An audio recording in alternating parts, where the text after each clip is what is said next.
ஒரு constable திருநெல்வேலியிலிருந்து Chennai DGP அலுவலகத்திற்கு வருகிறார். அவருக்கு ஒரு கால் இல்லை. செயற்கை கால் பொருத்தியிருக்கிறார்கள். கைத்தடியை பிடித்து கொண்டு நடந்து வருகிறார்.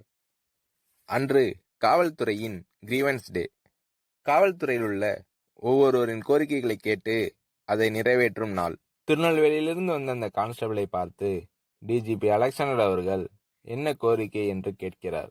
அதற்கு அந்த கான்ஸ்டபிள், ஒரு விபத்தில் என்னுடைய காலை நான் இழந்து விட்டேன். அதனால் தற்போது செயற்கை கால் பொருத்தி இருக்கிறேன். இந்த செயற்கை கால் வெயிட் அதிகமாக இருப்பதால் என்னால் இதனை பயன்படுத்தி கொண்டு நடப்பது கஷ்டமாக இருக்கிறது. இப்போது மருத்துவத்துறையில் எடை குறைந்த நவீன செயற்கை கால் வந்திருக்கிறது. அதனை பயன்படுத்தி கொண்டு நான் நடந்தால் என்னால் சுலபமாக நடக்க முடியும் என்று மருத்துவர்கள் சொல்கிறார்கள். அதனால் அந்த செயற்கை காலை எனக்கு வாங்கி கொடுங்கள் என்று கேட்கிறார் அந்த கான்ஸ்டபிள். சரி என்று டிஜிபி அலெக்சாண்டர் அவர்கள் அந்த செயற்கை காலின் விலை என்ன என்று கேட்கிறார். 2,50,000 ரூபாய் என்கிறார் அந்த கான்ஸ்டபிள். உடனே டிஜிபி அலெக்சாண்டர் அவர்கள் காவல்துறையின் கிளர்க்கிடம் அந்த கான்ஸ்டபிளை அழைத்து சென்று விவரத்தை சொல்கிறார். அந்த கான்ஸ்டபிளின் விவரத்தை சரிபார்த்த அந்த கிளர்க், இவருக்கு வழங்க வேண்டிய அனைத்து நிதி உதவிகளையும் வழங்கிவிட்டோம்.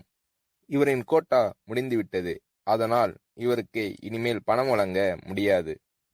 உங்களுக்கும் இவருக்கு பணம் வழங்கும் அதிகாரம் இல்லை என்கிறார் கிளர்க். டிஜிபி அலெக்சாண்டர் அவர்கள் அந்த கான்ஸ்டபிளை திரும்பி பார்க்கிறார்.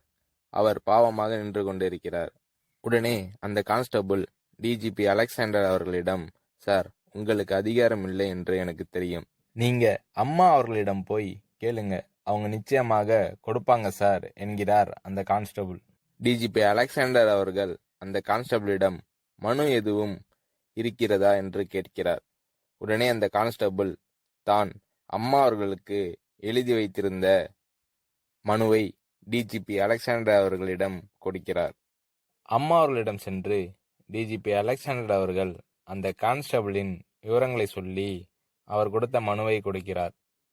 அந்த மனுவை படித்த அம்மா அவர்கள் டிஜிபி அலெக்சாண்டர் அவர்களுக்கு சிறப்பு அதிகாரம் வழங்கி அந்த கான்ஸ்டபிளுக்கு 2,50,000 ரூபாயை வழங்க உத்தரவிடுகிறார்.